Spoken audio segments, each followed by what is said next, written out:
Tranche de couple. Un podcast de Guillaume et Max. La vie à deux, au fil de l'eau. Bonjour, bonsoir, on est ravis de vous retrouver pour ce 12e épisode de notre podcast Tranche de couple. Tout d'abord, on voulait commencer cet épisode en vous remerciant D'être toujours aussi nombreux à nous écouter toutes les semaines.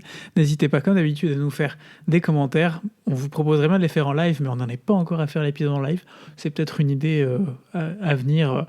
Mais là, on a d'autres... Pour vous donner un peu l'idée de cet épisode, on vous parle entre deux piles de cartons, entre trois meubles qui sont en suspens, en train d'être vendus ou de partir dans de nouvelles familles, n'est-ce pas ?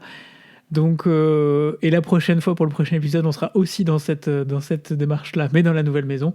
Donc, on pensera peut-être à vous faire un live dans quelques temps. En tout cas, n'hésitez toujours pas à laisser des commentaires, à laisser des petites étoiles sur l'Apple Store, sur Spotify. Ça nous fait toujours plaisir. Et puis, on est content de savoir qui nous suit, d'écouter aussi ce que vous pouvez souhaiter entendre davantage de notre part. Voilà, et si effectivement il y a des sujets qu'on a traités ou qu'on a abordés et que vous aimeriez qu'on développe, n'hésitez pas à nous le dire. C'est aussi sympa d'avoir un peu d'interaction avec ceux qui nous écoutent. Voilà, donc 12e épisode. On commence comme d'habitude par la rubrique Actu.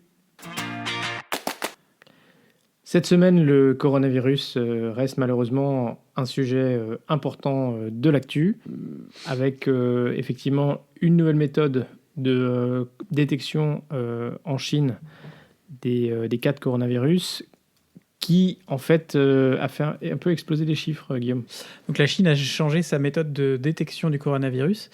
À l'origine, on faisait des tests standards d'acide nucléique. Aujourd'hui, seule une radio pulmonaire permet de détecter un cas considéré comme suspect. Ça a rajouté aux cas déjà existants près de 13 300 nouveaux cas. Donc ça, c'était il y a 2 jours en arrière. Évidemment, c'est des chiffres qui changent de jour en jour. Et donc, ça augmente le nombre de gens contaminés. Le chiffre est donc au jour d'aujourd'hui de près de 65 000, mais ça augmente tous les jours. On a toujours des croisiéristes, des vacanciers qui sont coincés sur un paquebot de croisière avec près de 200 cas de coronavirus à bord. Et si en France, il y a eu le premier mort du coronavirus, qui est une personne âgée un touriste chinois qui est venu en France avec sa fille en visite et qui malheureusement était déjà infecté. Après 2 semaines de quarantaine, les 180 premiers rapatriés de Wuhan sont sortis du centre de vacances où ils étaient en quarantaine. Donc ça, c'est plutôt une bonne nouvelle. Et le premier Belge qui a été touché est également sorti de l'hôpital aujourd'hui. Deuxième acte, tu veux nous parler peut-être du discours de Macron ? Yes, je voulais faire un petit point sur le discours d'Emmanuel Macron le 7 février dernier devant les stagiaires de l'école de guerre à Paris, à l'école militaire.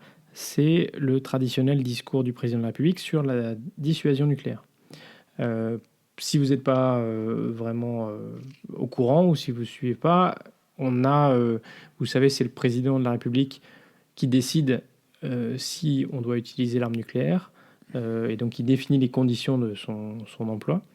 Et traditionnellement, les présidents de la Ve République font un discours pour expliquer un petit peu comment ils voient cet exercice et l'emploi de l'arme.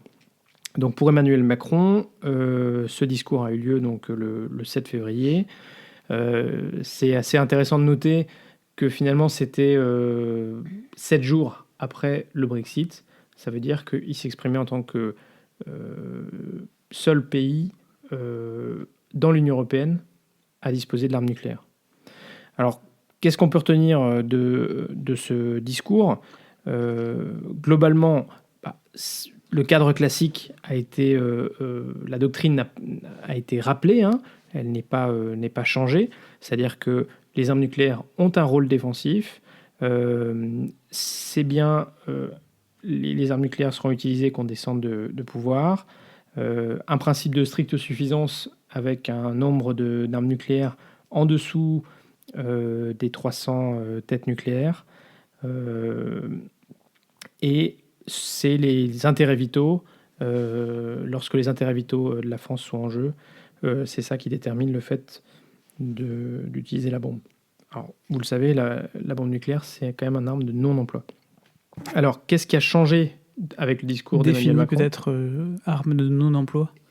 Oui, alors, l'objectif de l'arme nucléaire, c'est en fait, c'est de pas l'utiliser, c'est de dissuader des adversaires de nous attaquer, parce D'où que la dissuasion. Bah voilà, parce que sinon, ils auront une riposte nucléaire.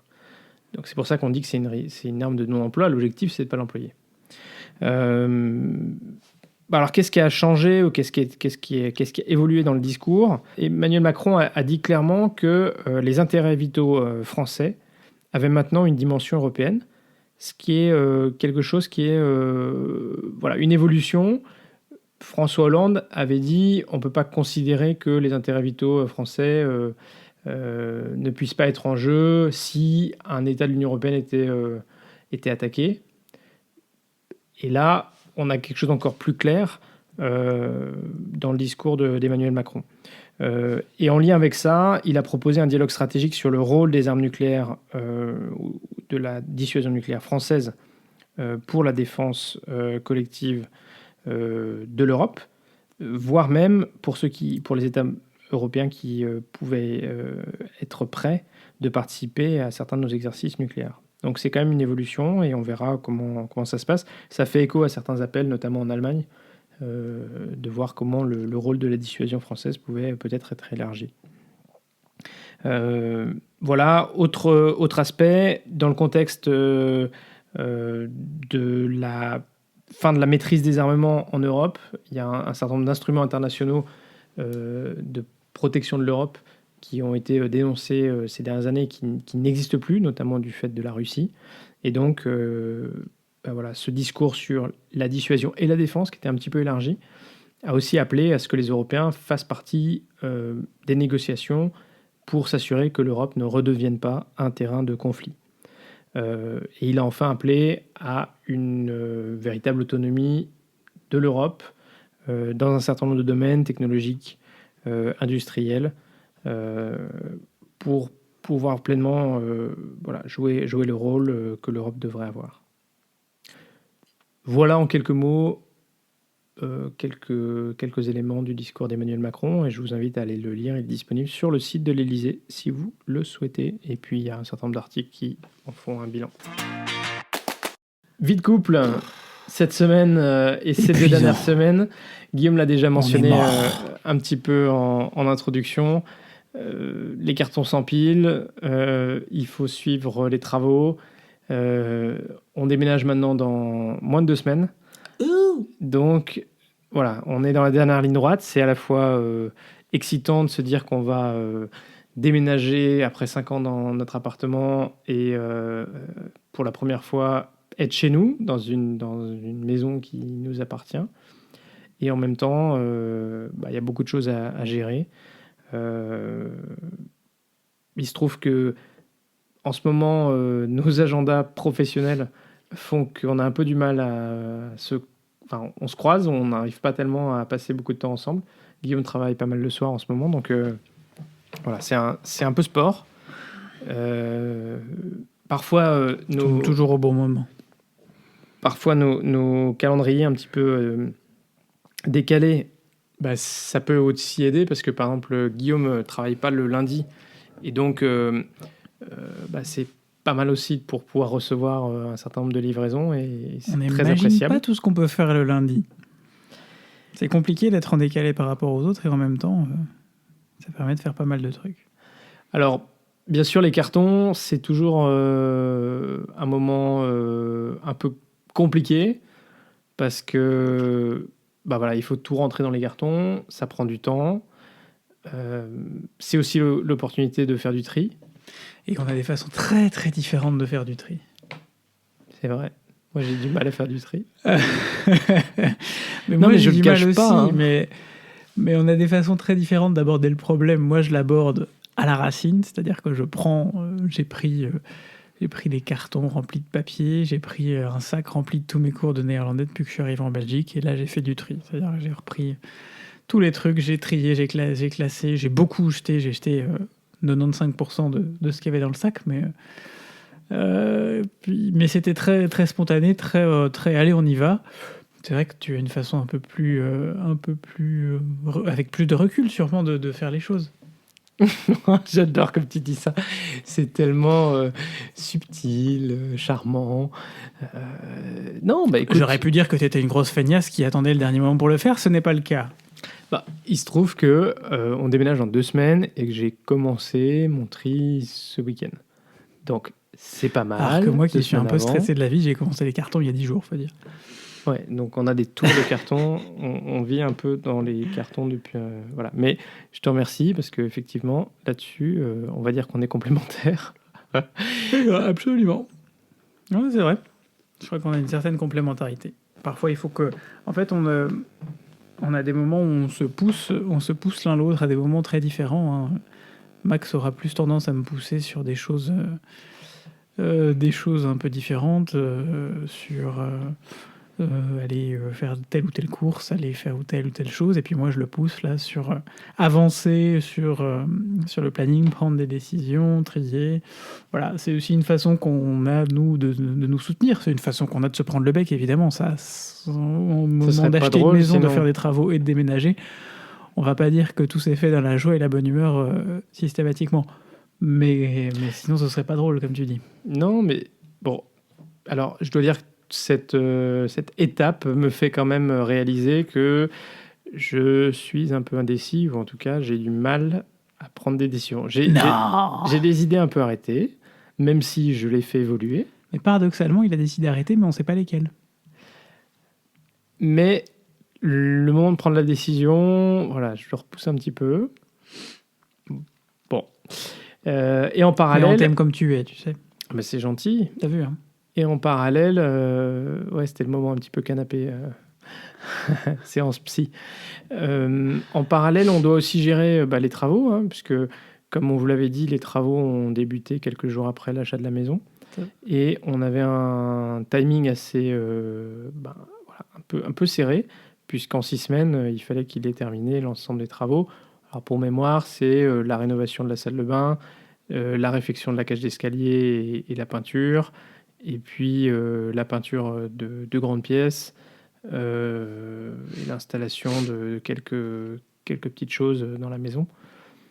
Et ben voilà, dans moins de 15 jours, on emménage, c'est pas terminé. L'entrepreneur, on a fait le point avec lui ce matin, on lui a un peu mis la pression, donc on verra. Il nous a promis que, en gros, d'ici la fin de semaine prochaine, ça devrait être largement avancé. En tout cas, le gros. On vous tiendra au courant. De toute façon, on déménage dans 10 jours, donc c'est comme ça. Hein. Un peu moins de 15 jours. Non, et puis après, bien sûr, l'enjeu, c'est aussi de savoir quand est-ce qu'on va faire le ménage et tout ça, parce que vous imaginez bien, peinture, ponçage, voilà, ça fait pas mal de poussière. Absolument. Mais on a le moral, et finalement, quand on regarde les nombres de cartons qui sont déjà 41, voilà, fermés, finalement, on n'est pas si mal. Non, je crois que c'est pas mal. On est bon. On tient le bon bout. Mais bon, on sera heureux de faire une séance canapé divan, je pense, une fois que tout ça sera aussi derrière nous. Ouais, c'est sûr. Mais donc, comme disait Guillaume, le prochain podcast, ça sera dans la maison. Dans les cartons, parce qu'on viendra de déménager, mais dans la maison. Alors, faut juste dans espérer... les cartons, on trouvera un espace sans rien. Faudra juste espérer qu'Internet fonctionne et qu'on pourra poster le podcast. Bon, en Belgique, toujours pas de gouvernement. Toujours pas de gouvernement, et l'informateur qui avait été nommé par le roi il y a une dizaine de jours en remplacement des 2 précédents, a posé sa démission hier de sa mission d'informateur. Je sais plus si on vous avait parlé de ses missions. Ouais, il me semble qu'on vous avait parlé.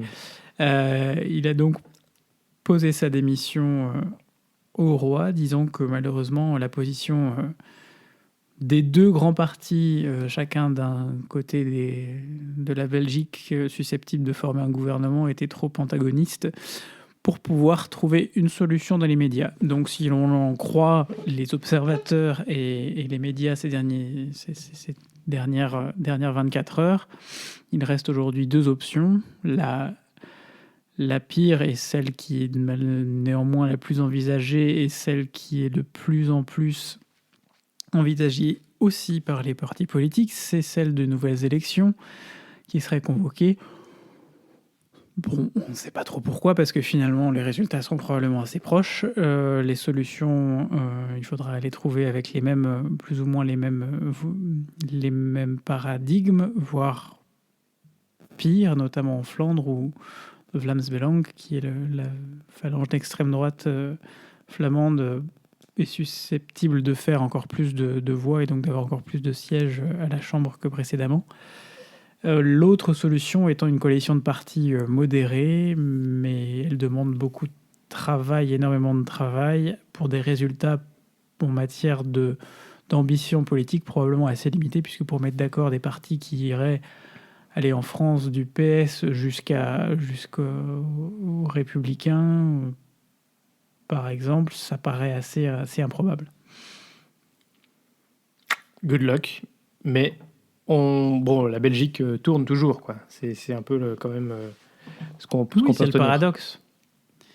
Mais c'est le paradoxe de ce pays, mais c'est aussi un peu pour ça qu'on l'aime. Et qu'on se met quand même du côté... Enfin, voilà, s'il fallait prendre, on n'est pas belge, on ne vote pas aux élections nationales, ni l'un ni l'autre. Moi, je vote en tant que citoyen européen aux élections locales, donc aux élections communales, et aux élections européennes en Belgique. Mais s'il fallait prendre parti pour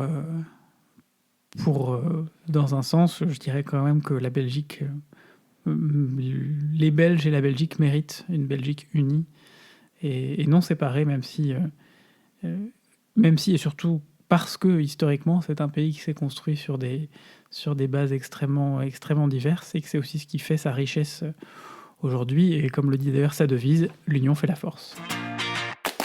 Bon, rubrique IMO, la maison, le déménagement. Alors, Guillaume, tu voulais nous parler des pièges à éviter pour quand tu cherches un déménageur ?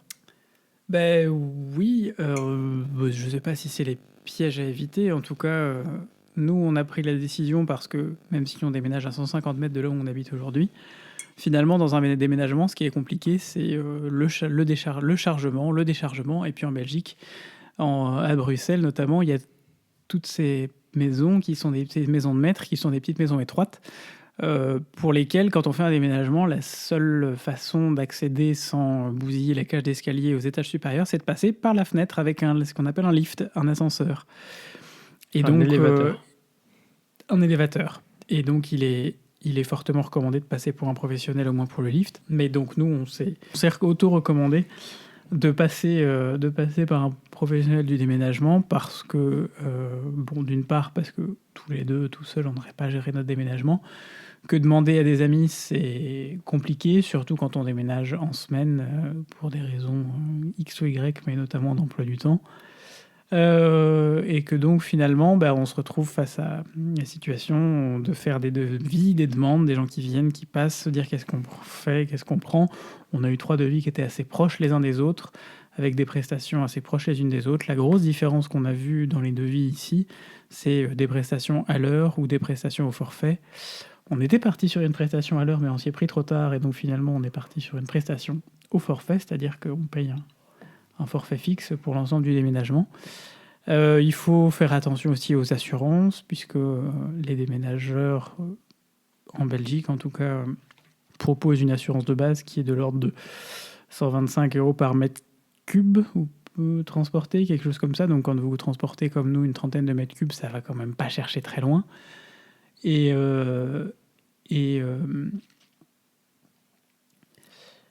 Et donc, vous pouvez prendre une assurance complémentaire. En fait, là, il les faut calculs prendre une sont un peu assurance complémentaire. compliqués. Non, on n'est pas obligé de la prendre. Non, On mais peut choisir de ne pas la prendre. Après, c'est une question de responsabilité. il y a une assurance obligatoire en Belgique par la chambre des... Mais qui est compris dans le tarif. Voilà, qui est compris dans le tarif, mais qui globalement, s'ils pètent ta télé, ils te rembourseront 15 balles, quoi. Donc ça va pas chercher très loin, et ils te recommandent quand même de prendre une assurance et de pas compter sur l'assurance de base, quoi. Ouais, comme d'habitude, les déménageurs, en gros, considèrent que s'il y a des choses qui sont cassées dans un carton, mais que le carton n'a pas été fait par eux, c'est pas leur responsabilité. Donc, à part bien sûr si le carton est éventré ou s'ils le font tomber. Mais voilà, si vous voulez vraiment l'assurance complète, il faut les laisser emballer. Mais là, on part sur une autre type de formule. Et puis, on a aussi choisi la couleur. Et puis oui, alors déménageur, c'est une chose. On a passé toute une soirée, vous l'aurez vu sur Twitter, ceux qui nous suivent sur Twitter, on a fait une soirée nuancier, n'est-ce pas, à la lumière des bougies, ou presque, où on a parcouru un beau nuancier avec combien de références 1000, 2000 références de couleurs différentes.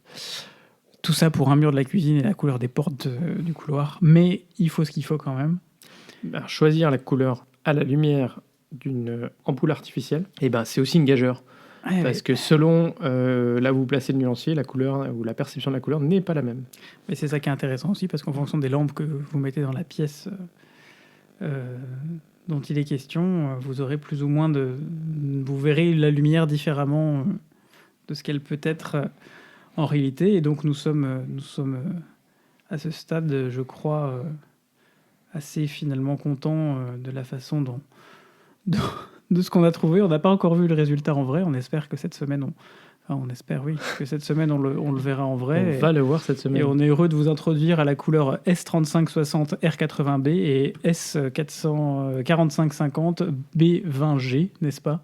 On vous en dit pas plus, vous irez voir sur Internet. Et puis vous pouvez toujours nous mettre un commentaire pour deviner où est-ce qu'on va utiliser l'une et l'autre. C'est une bonne idée. On peut faire un petit, on pourrait faire un petit quiz sur Twitter. Sur Twitter, @tranche de couple avec 2 comme le chiffre. Alors dans la rubrique suivante, on voudrait vous parler à la fois Brexit parce que c'est le titre de la rubrique initiale, mais on se dit qu'on va aussi faire un point sur l'impeachment et puis les primaires.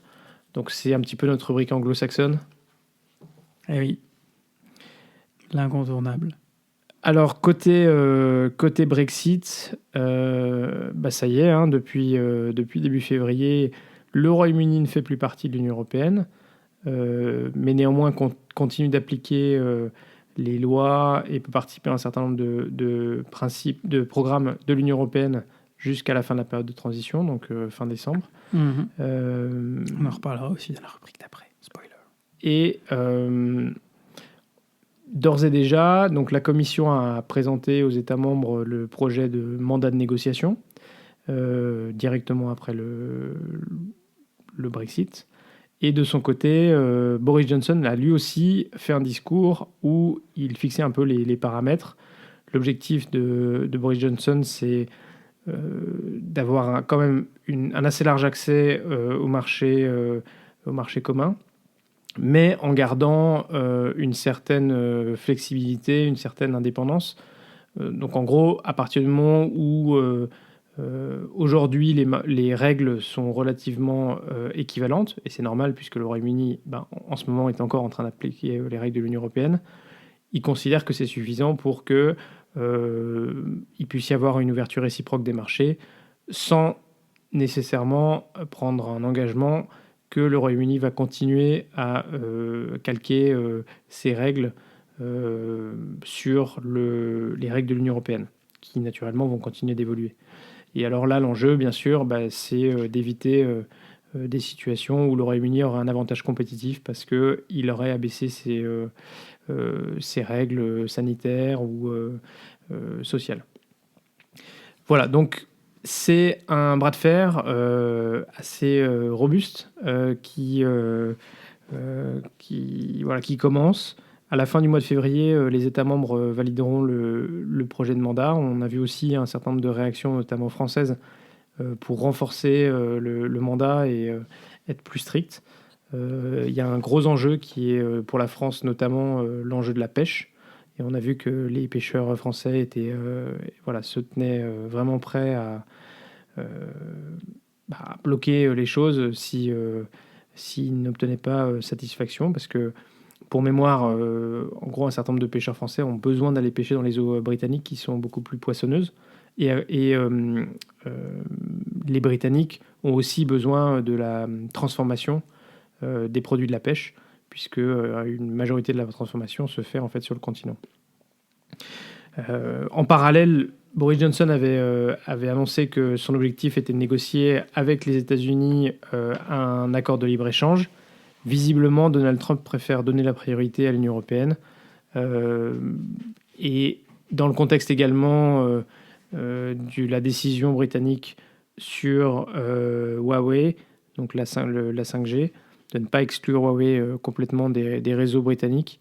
Boris Johnson, qui devait se déplacer aux États-Unis, à Washington, juste après le Brexit et les élections qui l'ont vu remporter une forte majorité au Parlement, a annulé son déplacement aux États-Unis. Il y a eu visiblement un coup de téléphone assez houleux. Alors, quand on parle des États-Unis, on vous avait dit la dernière fois qu'on pensait que l'impeachment allait encore être une saga qui allait continuer. En fait, non. Eh ben non, ça y est, c'est fait, c'est bouclé, c'est fini. Malheureusement, c'était aussi prévisible puisque le Sénat américain avait la main haute en ce qui concerne la décision de... c'est le Sénat, en fait, qui juge ou non le président américain coupable des faits qui lui étaient reprochés. Et le Sénat étant à majorité républicaine, il a voté contre l'inculpation de Donald Trump, à l'exception d'un sénateur, Mitt Romney, qui a voté en faveur de l'impeachment pour abus de confiance. Voilà, donc Donald Trump, il a les mains complètement libres depuis qu'il a été blanchi dans cette procédure d'impeachment. Et en gros, jusqu'aux élections de novembre, Donald Trump pourra vraiment faire ce qu'il veut parce qu'il ne craindra rien. Et d'ailleurs, on a déjà pu noter 2 décisions contestées. Il a viré un militaire qui est présumé être celui qui a fait fuiter le contenu de la discussion avec le président ukrainien. Et par ailleurs, il a également viré l'ambassadeur américain auprès de l'Union européenne, celui-là même qui avait accepté de témoigner à la Chambre des représentants dans le cadre de la procédure d'impeachment et qui avait clairement dit qu'il y avait eu un deal qui avait été proposé au président ukrainien en échange de poursuites contre Biden et son fils, la reprise de l'aide militaire. Voilà, côté États-Unis, puisqu'on parle de campagne, peut-être, Guillaume, tu nous fais un petit point sur les primaires démocrates ? Oui, alors primaires démocrates qui ont commencé sur le chapeau de roue, n'est-ce pas ? Et pas forcément de la meilleure façon pour les démocrates, puisque la première primaire dans l'Iowa, qui est une primaire de caucus. Alors, je dois reconnaître que j'ai toujours du mal à comprendre le système des caucus, mais peut-être que Max nous fera un petit update là-dessus, petite mise à jour après. Enfin bref, toujours est-il qu'ils se sont fiés à ils sont passés par une application pour distribuer les résultats des caucus en Iowa, qui a foiré en gros, et les résultats ont mis quasiment 10 jours à arriver. Les résultats définitifs, avec 2 grands vainqueurs largement. Pete Buttigieg, c'est bon, je l'ai bon là ? Exactement. Ouais. Pete Buttigieg, modéré, centriste, et puis Bernie Sanders, beaucoup plus à gauche, sur l'aile gauche des démocrates. L'un ayant remporté donc 13 délégués, et l'autre 12. Par contre, c'est Bernie Sanders qui a remporté le vote populaire, donc qui a remporté plus de voix que Pete Buttigieg dans l'Iowa. Et puis Buttigieg. Et puis le New Hampshire, plus récemment, il y a 4 jours maintenant, où Bernie Sanders et Pete Buttigieg se partagent le même nombre de délégués, 9 chacun, mais Bernie Sanders est arrivé en tête des votes et du vote populaire. Alors, peut-être pour vous donner un petit peu Mais si, je t'assure, Max, aux États-Unis, on peut remporter une élection sans remporter le nombre de voix. C'est d'ailleurs ce que Trump a été élu avec un nombre de voix inférieur à celui d'Hillary Clinton, tout étant relatif, puisqu'il n'est pas directement élu par les voix en question. Alors, effectivement, puisque vous le savez peut-être, dans les élections présidentielles américaines, c'est bien des délégués de chaque État, des grands électeurs, qui élisent le président et non pas finalement le vote populaire avec l'ensemble des citoyens qui votent et à la fin on voit qui est élu président. Ce qui d'ailleurs pose des problèmes, comme Guillaume l'a rappelé. Alors, les caucus, ça existe ça n'existe que dans une douzaine d'États des États-Unis, et c'est utilisé effectivement dans le cadre des primaires, puisque aux États-Unis, les deux grands partis, républicains et démocrates, font toujours des primaires avant les élections pour désigner les candidats. Et c'est utile notamment quand on sait qu'il y avait plus d'une douzaine de candidats démocrates pour cette élection. L'idée, c'est qu'en fait, c'est là aussi un système de délégués. Donc en fait, dans chaque bureau, les gens qui sont inscrits dans le parti votent pour des délégués et ils se réunissent au niveau de chaque comté de l'État. Et là, en gros, ils se retrouvent, je sais pas, dans une salle de sport, par exemple, et il y a un panneau pour chacun des candidats. Et au premier tour, ils vont physiquement se déplacer et se mettre à côté du panneau du candidat qu'ils soutiennent. Et ensuite, il y a un deuxième tour, donc on élimine les candidats qui n'ont pas eu suffisamment de voix. Et donc là, on voit physiquement les gens se déplacer vers le candidat qu'ils soutiennent. Et donc c'est ça le système des caucus, c'est cette particularité où on n'est pas en train de voter dans un isoloir, mais on vote. Le vote se fait finalement de manière très visible avec des gens qui se déplacent et qui vont physiquement soutenir leur candidat. Et donc c'était aussi intéressant puisque dans ce cadre, on a pu voir comment se sont reportées les voix des électeurs et c'était pas toujours linéaire. Donc c'était aussi intéressant à regarder. C'est ce qui fait toute la complexité.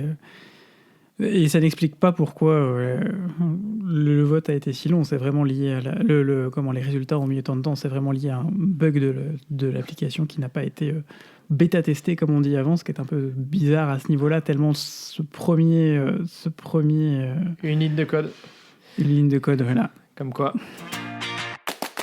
Alors la rubrique suivante, le Brexit me donne en fait l'occasion de rendre hommage au projet culturel européen. Donc il faut savoir que l'Union européenne distribue un certain nombre de subventions tous les ans pour des projets à caractère culturel. Il y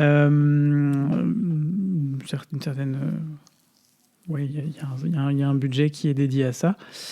Et que c'est des projets qui, pour aboutir, doivent à la fois se baser sur une diversité de pays européens, donc être portés par des institutions ou des associations venant de différents pays de l'Union européenne, représenter géographiquement l'ensemble de l'Union européenne, un pourcentage aussi en fonction des projets et des appels à projets, soit de la population, soit du nombre de pays de l'Union européenne. Et c'est des projets qui, derrière, doivent aussi également présenter un certain nombre de critères extrêmement précis sur quel est le contenu, qu'est-ce qu'on attend de ce projet, quel est l'apport, non seulement en termes de coopération transfrontalière, mais en termes d'apport pour l'idée également de collaboration européenne. Et je rendrai hommage donc en particulier au projet culturel, à un projet qui s'appelle ENOA, qui est le réseau européen des académies d'opéra, qui est un projet que moi je connais bien pour travailler régulièrement dans le cadre de ce réseau. C'est pas le seul, évidemment, il y en a beaucoup d'autres qui existent. Mais voilà, ce sont des projets pendant lesquels on fait travailler des institutions qui sont très différentes. En tout cas, dans ENOA, on a à la fois des très grosses institutions, l'Opéra de Varsovie, l'Opéra de Bruxelles, l'Opéra d'Amsterdam, mais des institutions plus petites aussi. Le conservatoire, enfin l'équivalent du conservatoire national à Madrid, une salle de spectacle à Lisbonne, un centre d'éducation musicale, un grand centre d'éducation musicale qui est situé à Snape Maltings, donc sur les bords de la côte est de l'Angleterre pour le coup.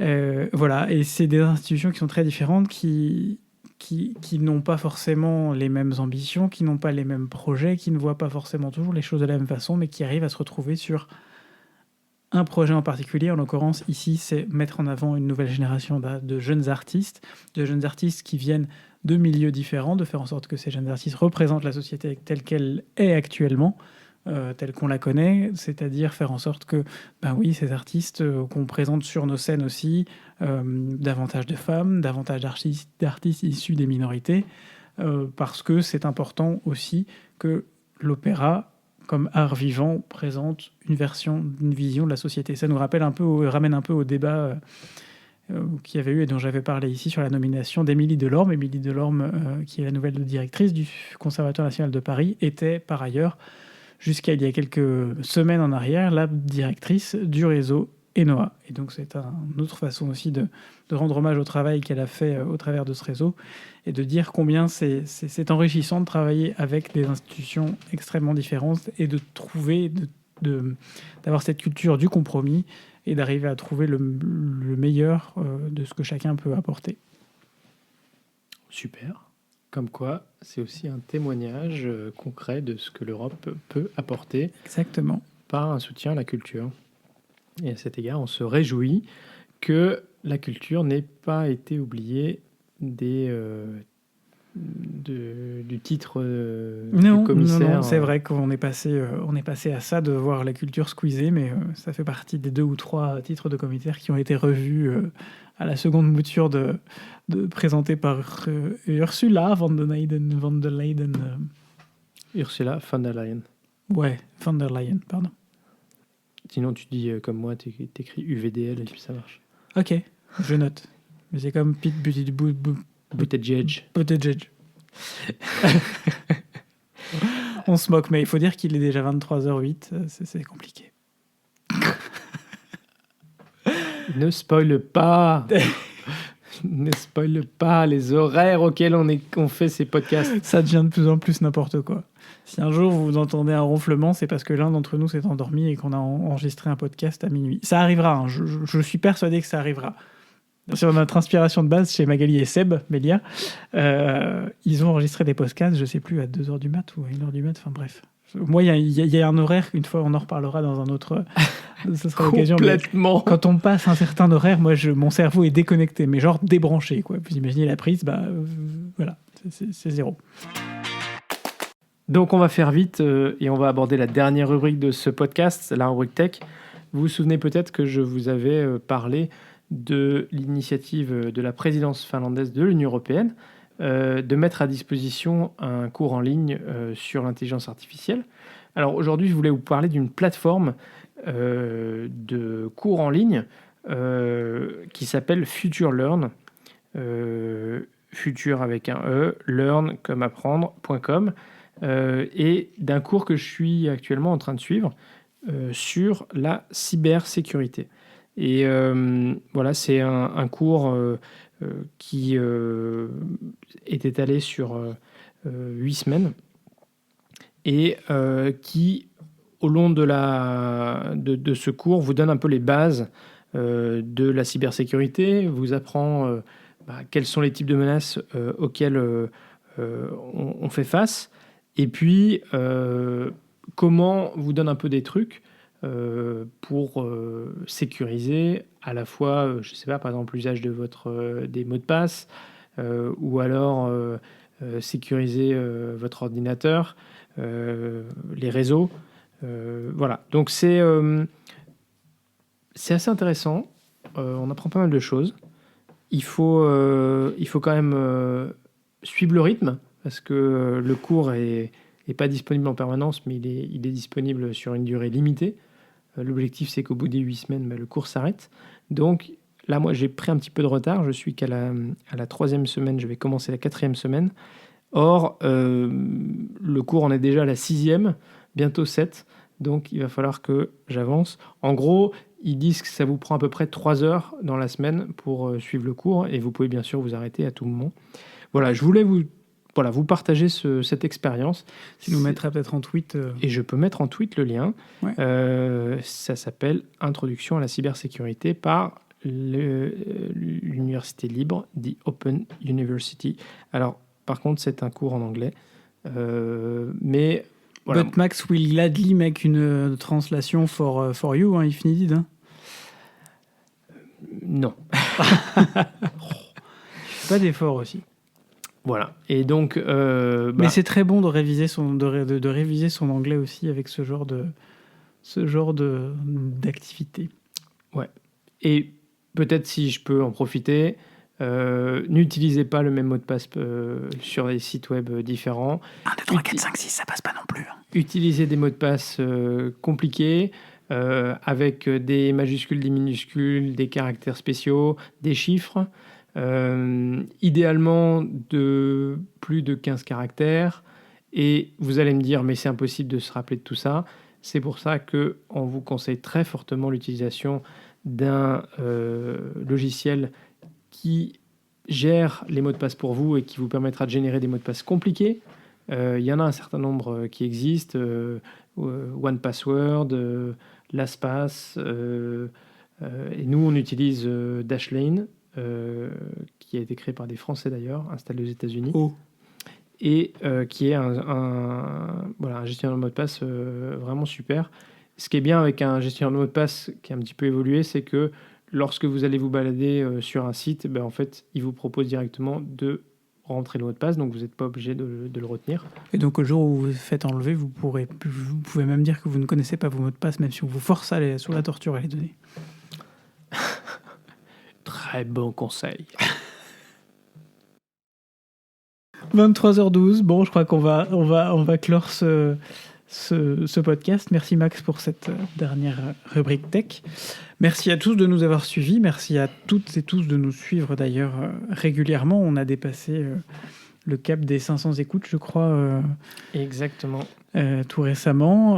Voilà, ça nous fait plaisir, ça nous fait chaud au cœur de savoir que vous nous écoutez. Comme on l'a dit déjà au début, n'hésitez pas à nous laisser des mots doux, des beuglantes, des commentaires, tout ce que vous pouvez vouloir faire. Vous nous retrouverez sur Twitter, @tranche de couple 2 avec le chiffre, ou tranchedecouple@gmail.com pour nous envoyer des emails.